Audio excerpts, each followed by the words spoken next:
In a past, former universe, Izuku Midoriya built himself up and trained so rigorously to be a hero. A boy without a quirk and a boy with a chance to be the #1 hero. Well, he took it and ran with it. At least that's what happened in another universe. But in countless universes, Izuku Midoriya is different. And one, he was born wielding a scythe, wielding a weapon that was lost to time, lost through worlds itself, and that weapon belonged far beyond, but to someone by the name of Lark. Izuku Midoriya in this universe was exactly like him, but with that said, it brought various challenges. Will Izuku Midoriya be ready? Will he be able to handle the challenges that await him, that are in front of him? Well, let's find out on What If Deku Was Lark. The My Hero Academia universe, or the world that Deku or Izuku Midoriya was born in initially, was far different. They had heroes, people that would save other people from villains alike, but in this, there's a little bit of alteration. There's something coming that not even the heroes could see arrive. Lark, or the Lark that we knew in the other universe far from this one, was one of those heroes for his own world. And that's exactly what Izuku Midoriya is. Born with a scythe in his hand, born into a family that passed down this weapon for generations, Izuku was the next to inherit it, especially after his father passed away. At a young age, his father did not live to see the birth of his own son, but his mother knew that she needed to pass down this weapon to him right when he was born. So, when he grew up, he began using this weapon, training with it. All he did was use this weapon. He knew that he could be a hero based on just the power of this, just the power of the weapon that he's wielding. But what Izuku Midoriya didn't realize is that this weapon would be crucial in the near future.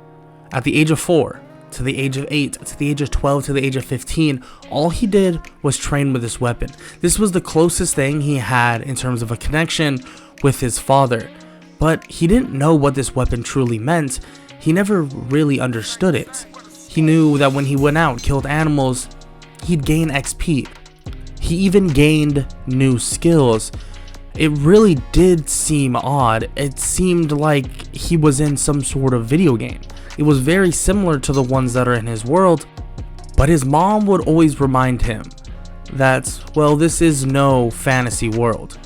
But Izuku grew up being very confident, maybe even a little bit overconfident, but he knew the line, and the line that he could not cross. So he began to train more and more, and being at the age of 15, this would be the time that he would head to a hero school. And he asks his mother if that's the best idea for him. Of course, she explains that that idea and that choice is going to come down to his personal wishes. He thanks her for the support and thanks her for everything, and he heads off to enter into UA. But that wouldn't last long. The UA entrance exam may be upon them, but the UA school, the School for Heroes, will turn into something else very fast. When he arrives, the skies begin to turn. The skies begin to crash into each other, and these portals begin to open. Various monsters begin to siege out of them. His weapon begins to react, and he points it up to the sky, and it begins to flash. He realizes that maybe this is exactly what he was waiting for. These monsters that fall from the sky, these waves that will come and try to kill everybody. Maybe this is what he'll have to protect. Pro heroes begin to run out of the exam hall, and the other students begin to get pushed inside.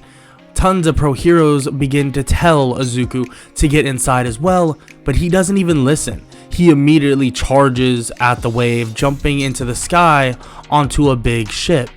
A ship of monsters. It looks like there's fleets of them, ship upon ship upon ship. He's not sure what to think of this, but he begins to slay skeleton after skeleton with relative ease until this giant hulking person of a man comes in and blasts away 3 of the ships in an instant.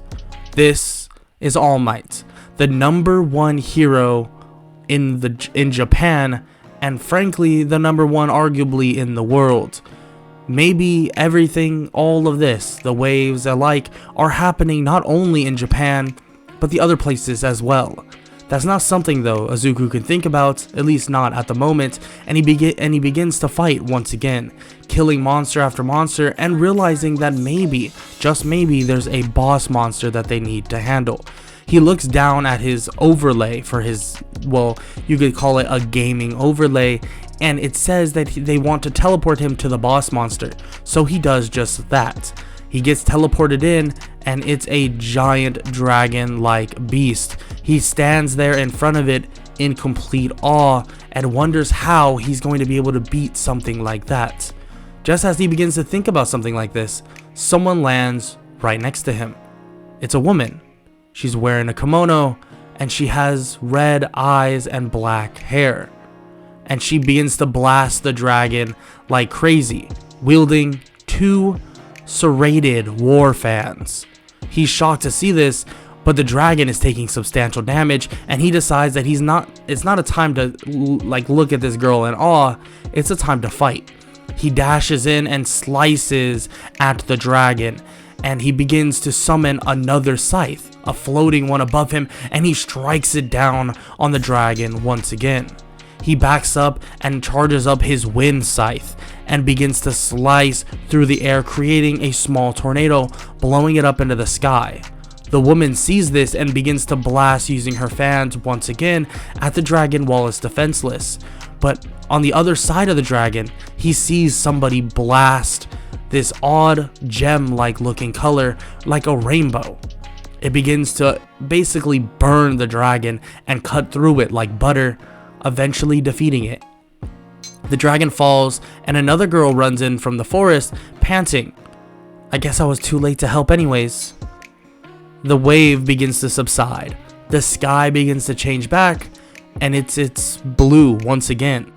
Deku looks around and is in complete confusion, and he begins to ask them who they are. The girl with the kimono responds that her name is Glass, responding with the same thing Izuku asked her, and he explains that his name is Izuku Midoriya. Therese, the girl with blue hair and also gemstones as her striking power, introduces herself as obviously Therese, and Kazune does the same. They all introduce each other and begin speaking about everything they've seen so far and everything that they've gone through. Most of them have trained with this weapon from the beginning, but Kazune says that this weapon actually chose her. It was an odd turn of events, and frankly it's a long story. But the short story enough is that this weapon chose her, and it actually can't affect human beings. So being a hero, at least in this world, is practically impossible. Glass remarks that it doesn't seem too impossible now, especially that, well, these waves are coming about. Therese hypothesizes that it might be from a different world, a different universe that these are being summoned from, and Izuku is just clueless, kinda laughing along, saying that, well, if they team up, maybe they can properly handle all the waves. But Glass rejects this idea, says that she likes the idea of teaming up in terms of the waves, but in terms of training and getting stronger, it won't work. It seems like these weapons reject each other. She explains that once they got here and they started fighting the beast, after it died they should have gained a substantial amount of experience points, but they gained 0. So this is definitely an issue. Izuku even says that that makes sense because when he was killing things on his own, he was gaining a decent amount of XP. So they decide that they're going to take this to a different place. Izuku offering his home, which is not too far from here, and it's practically a ranch that they've been isolated on for a little bit, saying that they can speak there. They all nod and they head over.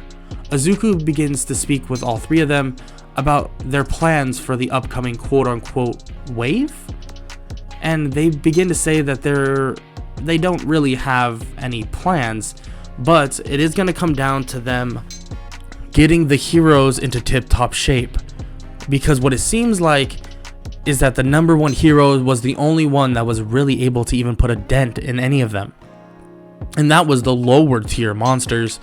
And this does concern Izuku. He begins stating that if they can't actually handle it, and they are the ones that have to handle it on their own, it could become a problem. So he does hypothesize something, that in the Scythe's weapon, and maybe theirs too, there's a party feature that he can personally add people to his party and they'd gain XP as well and gain special abilities, but he's not so sure how that works. They actually look into their menu as well to see just that. So Glass said that that should be their plan. Gain pro heroes, people they trust, anybody like that to help fight the waves and train. Glass says that she's not sure how long until the next wave, but you never really know when impending danger is around the corner. So they decide they're gonna part ways for the time being. Maybe there's other countries and other places in the world that need help too, other than Japan. So two of them will stay here and the other two will head out to maybe a different country. Therese and Izuku Midoriya decide they're obviously going to stay there, and Kazune even says that she has a place in America and a couple places somewhere else, and that her family were kind of like nomads, you could say. And Glass says that she'll tag along as long as that's okay, and Kazune says that is just fine. They wave to each other and say that hopefully the next time they see each other is alive and well. They all agree, and Therese and Izuku begin speaking about what their plans should be. Izuku brings up the idea of UA, and obviously their entrance exam was blatantly cut short, but this could be a good way of getting people of the pro heroes or even heroes in training to join their team. So Izuku and Therese will do just that. Therese will head to other hero schools while Izuku will head to UA to figure some things out. So they part ways, exchange numbers, and make sure they'll keep in contact. Immediately they part off, and Izuku arrives once again at the UA entrance exam that is pretty broken, torn to shreds, and frankly they're not having the exam for a little bit. He walks in to see Eraserhead, Shota Aizawa, and when he approaches him, Aizawa knows who he is and actually remembers the kid that jumped off when they told him to get inside, but Aizawa has some questions for him. Who are you really? I know you're coming here for the entrance exam, but you don't seem normal. Izuku begins to explain. Yeah, yeah, that's the thing. Listen, so these waves, we're not so sure, but Aizawa cuts him off. We? Yes, we. There's multiple of us. There's me, Glass, Therese, and Kazune. Two of them will head off to a different country to see if there's waves going to come as well over there, but that's beyond the point. It seems that the heroes are weak to these waves. You may be able to fight villains normally, but this is different. These are not villains. These are, you could call, extraterrestrial beings. They're from a different universe. That's pretty blatantly obvious, but the only reason why we were able to defeat them so easily, or at least defeat the minor ones, and you all struggled, was because we have a leveling system. We have this thing called the legendary weapons, but you don't. And it seems like this world is a little mixed together. But if you join my party, then you can get stronger exponentially and be able to fight the waves with us. And Aizawa doesn't even know what to say about this and says that they need to hold a hero meeting and he needs to explain all of this once again. And Izuku is completely fine with this, and he says he'll do whatever needs to be done so that everybody can be safe. So this said meeting begins with all the heroes, and a lot of them are very skeptical, thinking that this was a single anomaly. But Izuku explains that that is most likely not the case. He's kind of been waiting for something like this to happen. Not necessarily in a good way, but expecting it to happen. Nezu actually steps in and says he's read some things about this said occurrence. The waves are, well, obviously known as the waves, but they do bring in monsters from other worlds, monsters that want to lay siege to their world, and that this is a problem. But with these heroes, or the legendary heroes that are here currently, they would be able to fend them off.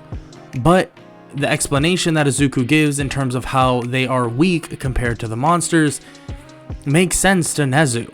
Makes sense to the fact that, well, when you don't train in a specific type of experience, then you suck at it. It's as if you got a doctorate in physics, but then try to go bike for a really long distance. There's no guarantee of you doing well, just because you're good at one thing. In this instance, it's very similar. Just because you're good heroes doesn't mean you're going to be good at this specific type of work. Some heroes have their weaknesses and others have theirs as well, and this is how Nezu begins to explain it. So all the heroes actually agree and begin thinking maybe they should try and tap into this experience or leveling up system, in which Izuku explains that he's not sure if they actually can, other than joining their his party or the other hero's party by the name of Therese. But she will most likely have her party capped out very soon with other pro heroes that she's explaining to the same situation to as well.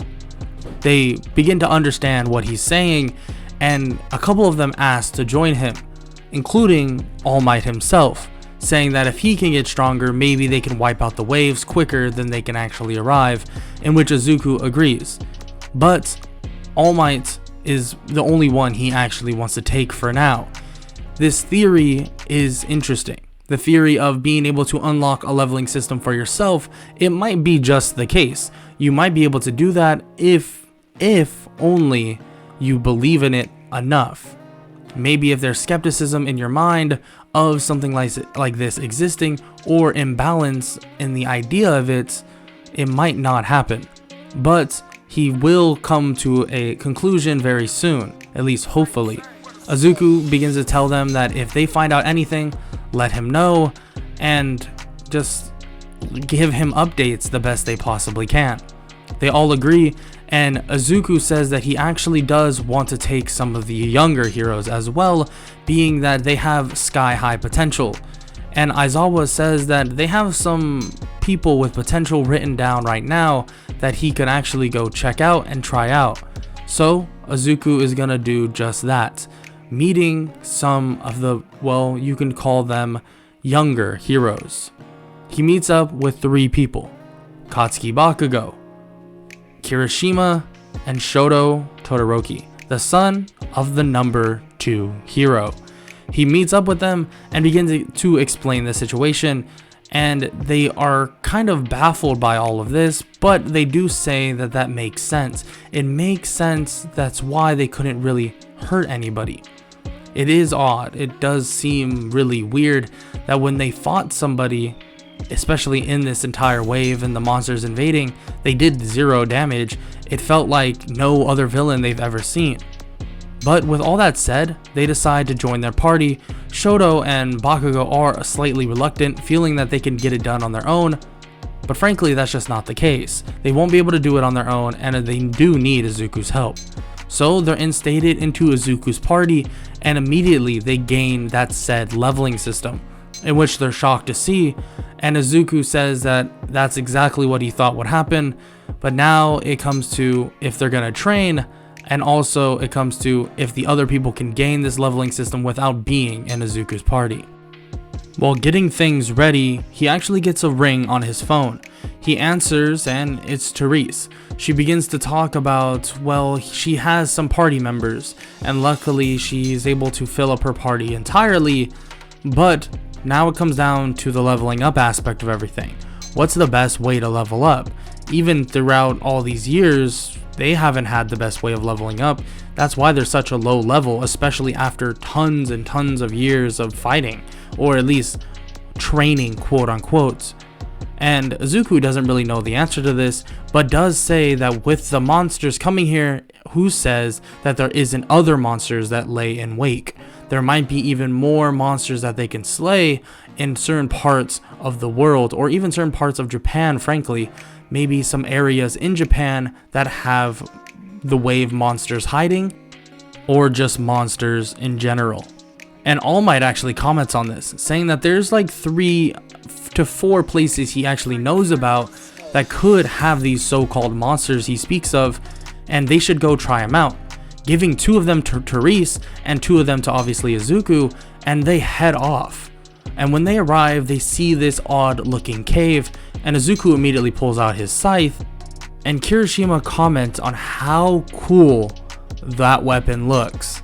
Izuku slightly smiles and says that he agrees, he really likes this weapon, but they should get them weapons as well. And they question why, and Izuku says that it seems that weapons will give them, you could say, a boost to their fighting abilities, a boost to a lot of things. So maybe they should consider it. He knows how strong All Might is, he knows how strong Bakugo is, he knows how strong all of them are, especially with their quirks, and maybe leveling up would expand their quirks even more. But having a weapon on top of that could benefit their abilities, especially if it complements their quirk. He also looks at All Might and says that he hopes that the leveling heals that wound on his, well, ribcage. And he's confused. How did you know that? I can tell. There's a lower in your stats because of it. I'm sure we can find something to heal you, especially in this world now. I've heard rumors, history of a world just like this one. There used to be healing potions that could heal all wounds no matter the damage. Maybe that still exists. Maybe we'll find something. Maybe we'll find some way to heal you. But that will have to wait for now. But hopefully we can find something out, and quick. But he does tell All Might that they're going to limit him. He's already pretty strong, so if he gets just some training and leveling up, that he'll be okay in the future, but especially until they get him that proper healing he needs.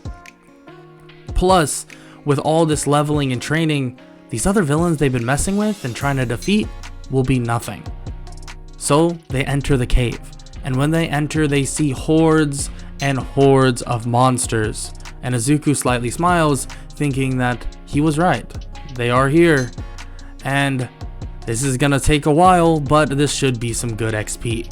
Immediately, the 5 of them charge in at full speed, slaying monster after monster and creature after creature. This happens for weeks. 1, 2, 3 weeks go by pretty quickly, and their levels accelerate exponentially, and so does the moveset of all of them. Izuku, Bakugo, Kirishima, Shoto, and even All Might has seen some intense growth, but after that 3rd week, they decide that they want to reach out to Therese, and also Glass hopefully, but they don't necessarily have a way to reach out at the moment. But with that said, they're going to reach out to Therese and talk to her team as well. When they meet up with her, they see that she has various pro heroes and heroes in training on their team.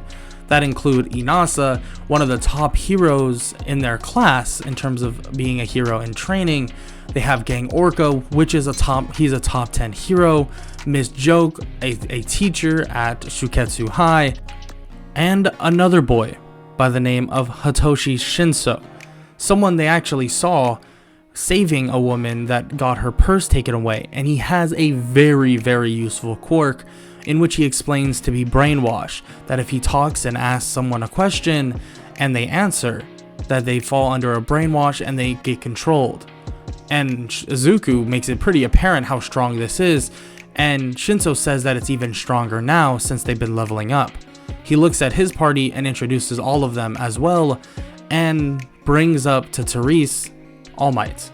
All Might is the strongest hero in this world, in which or at least in Japan, and everybody knows that, but he does have an injury. And Therese is shocked to hear this, but says that's kind of convenient, because she did learn some new skills. She walks over to All Might and places a hand on his chest, and fire erupts around both of them, but nothing happens. Or at least that's what Izuku thinks. All Might looks to see that his wound is partially healed, and Therese says that the more she does it, the more tired she gets, but over time she should be able to heal it completely, hopefully before the next wave. So she explains that every single day she's going to be doing that. She's going to make sure not to overwork herself, but she wants to do that every single day so that All Might can be fully healed for that wave. He profusely thanks her and says that that's amazing that she can even do that. And Izuku says that there is some amazing things that can happen in this world now. You thought superpowers were cool. Well, there's even more now, especially with these waves arriving. For the next couple weeks, they continue their training, but they make sure to stay on guard. They're not sure when the wave will come, but it's almost been a month since the last wave, so they're trying to calculate how quick waves appear, come and go, so that they know for the future if this isn't the last wave. And right when the last day of the month strikes, and an entire month has passed, it's time for the next wave to begin. The sky begins to get gloomier and a lot worse, and it senses that the next wave is among them. It's about to start, and they stay on guard. Actually, 24 hours exactly after this, the wave would begin. Now they know the time period at when the wave would appear. But this wave would eventually be a breeze, or at least that's what they would think. These monsters would come through, giant monsters in fact, and they even have to fight this manticore-like monster, but that was easy. It felt easy. And even Izuku's party comments on this, and so does Teresa's, saying that it's odd how simple that was, even without their weapons, their specialty weapons. And Kirishima is really the only one that's been using them, in which he made these gauntlets that have spikes on them that he can actually boost with his quirk now. But Bakugo stayed away from it, and so did Shoto, and then obviously All Might is just more of a punching type. The rest of Teresa's party did actually bring weapons, besides Inasa, in which he doesn't really need weapons too much in terms of his quirk. But their calmness, their thoughts of it being easy, would go away very quickly. And very quickly, in fact, when someone else arrives from the wave with a sword in hand, spinning it, staring at the rest of them. He points his sword toward them and says that this world needs to die, and the heroes need to die with it. He introduces himself as Ren, the sword hero for another world, and with their hearts beating, his world is in danger. The man that came through the wave portal stands in front of Lark, Therese, and both of their parties. But what does he want? Does he want them to die? Well, it seems just like that. It seems that this man by the name of Ren wants them all to perish for the sake of his own world. He comes charging in at Deku, but Deku is able to block and parry it off, and Therese blasts him in the chest. But it did very little damage to basically none at all. But Deku, or Izuku Midoriya, has a way of countering this. One of his scythes is able to more or less stop defense. Maybe that will cut him down to size. But when he lands that blow, it seems like the sword hero is gone. This man is gone in an instant in front of one of their party members and impales one of them. Izuku turns around to see Bakugo with a sword through his chest, but Bakugo blasts him in the face as he falls backwards. And Ren begins to state that they don't have time for this, that him and his parties need to die now, and that the other two of the heroes are currently killing the others. And Izuku, when he hears this, begins to not panic, but this anger begins to arise from him. He charges in once again, slashing a wind blade at him, but Ren is able to easily slice through it and begins to try and fight All Might to kill him. But luckily All Might is able to somewhat keep up and get away, and so can Shoto and Kirishima. But with the loss of Bakugo, quickly in fact, this might become a problem. The numbers game is all they really had, and it seems like Ren is attacking just that. Ren goes to attack somebody else, but someone part of Teresa's party. He charges at Miss Joke, but right before he lands the blow, Therese tries to jump in front and block it. But as she does this, an arrow comes from behind and pierces through her back, forcing Therese to move out of the way as she gets hit pretty hard, and Miss Joke is killed in the process. Izuku runs over, picks up Therese, and jumps off, helping her heal up with the potions that they were able to make, but even that isn't a fully restoring item. But luckily, Therese has some magical powers that she can use to at least close the wound and help her recover quicker. Izuku tells her that he can handle it, don't worry about it, and just rest. So All Might, Shoto, and Kirishima stand by his side, and they begin their assault on Ren himself. They begin attacking him, and it seems like they're able to put him on the back foot, but these mysterious arrows that are getting flung at them are definitely a problem. Definitely a problem that they didn't know where it was coming from, but they realized that it was someone with the bow. A bow hero, it seemed, by the name of Itsuki. He's far in the distance shooting, and a couple of the members of Therese's party go out of their way to try and attack him. But it seems like Ren is on the back foot. It seems like he could lose, but all he needs to do is really slice down one of them. All he needs to do is break their coordination for 1 second, and it's over.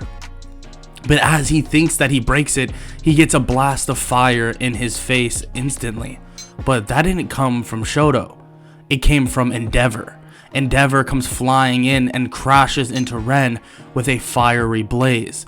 Shoto reacts to this and immediately encapsulates him in ice, and they begin to try and hold him still, not letting him move an inch.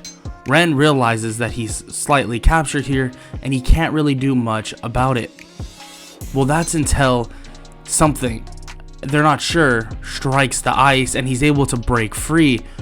But what? The ice? But Itsuki, he must be...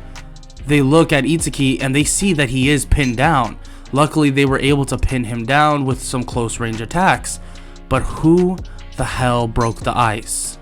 They look up to see a man with a spear in his hand, and he says that he broke it and that their time is over.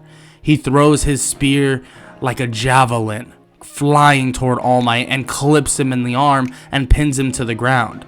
His spear appears back in his hand, and All Might is in extreme pain.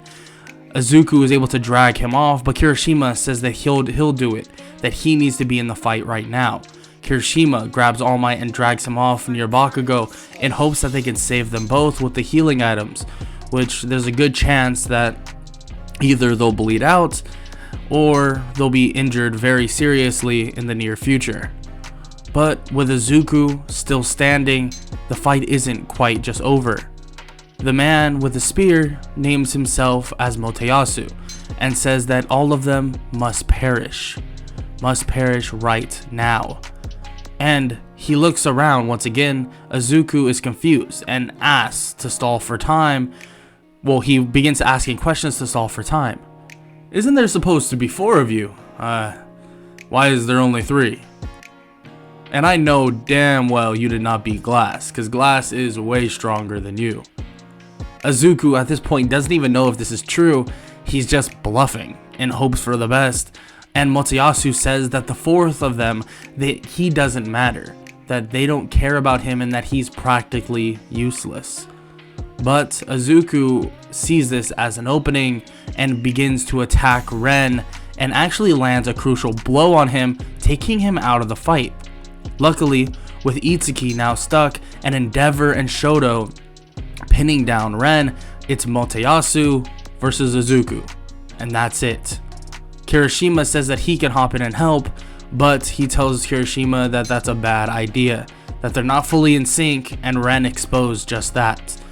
So he comes charging in at Motoyasu, but Motoyasu blatantly has the advantage. It seems that their levels and, well, their powers overtake anything that Izuku has. Why are they so strong? They trained just like they thought they should have, but how are they so strong? Motoyasu begins to laugh at basically what Izuku is thinking and blasts him back to the ground, and he tries to catch himself, but Motoyasu is back on the offensive. immediately stabbing and jabbing at Izuku, and Izuku can only dodge, bob and weave the best he possibly can, until he's basically on the ground with his face right at the tip of the spear, and he's about to plunge it into his face. He goes to thrust the spear to kill Izuku, but it stops. The spear stops, and Izuku begins to slowly open his eyes once again, and he sees this green-like thing in front of him. He looks around it, and it's in the shape of a shield. Motoyasu scoffs at this and gets pissed, but the shield begins to fade away, and someone drops in front of it. It's Naofumi Iwatani, the shield hero of the other world, and he's here to arguably, will not help his own world. He's here to save Izuku's. He even questions, Izuku questions what he's doing, and Naofumi says that these people that are trying to destroy his world aren't the best, in fact, themselves, and that he is here to maybe find another solution to save their world. They don't, or he doesn't want to just kill them off for the sake of his own world. It doesn't make sense to him, but only if they both can live. So the fight between Naofumi and Motoyasu begins. They begin striking each other down, and they seem relatively even, but Naofumi and his tactics seem to far outweigh Motoyasu's.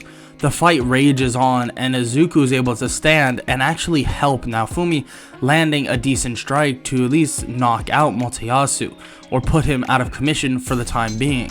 Even Izuku had no intention of trying to kill anybody here. He wants to keep them alive. They're obviously human. But just as he thinks about this, Glass arrives and is about to blast the people that are restricted to kill them. But Izuku tells her not to. Tells her that they need to get information, and that if it's true that they can save both worlds, that should be done. But just as this begins to happen, the wave begins to close. The wave that brought those heroes here, or enemies here, are going to take them back instantly. All of them begin to get pulled back into the wave, and they actually can't stop it. Now Fumi even tries to put shields to prevent himself from going back, but it doesn't really matter. They all get thrown back into the wave, and the wave is capped off and over. All of them realize something. That for one, they're far too weak to even defend against these people, that they need to find a better way of training, leveling up, and also dealing with everything that's going on. On top of that, the shield hero from that other world says that they can somehow save both of their worlds. So does that mean that in the near future, their world would be just as much in danger if they killed those people? They're not exactly sure, but that conclusion would come to fruition very quickly in a far distant area. In a building nearby, All For One, Shigaraki, and various other villains have found something very important. A generator of this power that seems to concentrate the power of the wave. It's not necessarily making the wave, but someone has been lightning rodding the power of that said wave, and now they have control of it. And they begin to induce that power within themselves. And in a nearby city, all they can hear is screams. Screams of terror, screams of all of these innocent people.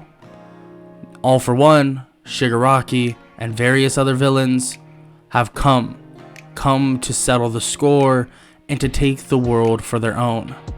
Immediately, all four of the heroes arrive at that place, but Kazune can't do anything. It's not like she can, so she sits back and says that she'll help with any of the other regular monsters, but unfortunately she can't hurt anybody that's human. Shigaraki, All For One, Overhaul, and so many more stand in front of All Might, who's partly injured currently at the moment, and Bakugo isn't there, but Shoto is, Endeavor is, Kirishima, and most of the party of Therese. So the fight rages on.